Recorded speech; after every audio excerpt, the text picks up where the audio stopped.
అక్క చాయ్ ఉంటే పోయి అక్క. చాయ్ 5 రూపాయలకు రాదు, 10 రూపాయలకు వస్తుంది. కొంచెం ఉన్నా పోయి అక్క. రాదు, 5 రూపాయలకు రాదు. ఏ బోండి టైం వెళ్ళమన్నానా, ఎల్లెళ్ళు నీకే.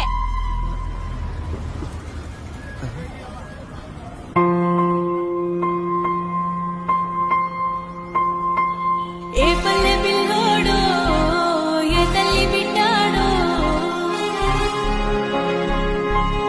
అయ్య కడుపు సల్లగుండా కలిదిచ్చాడో.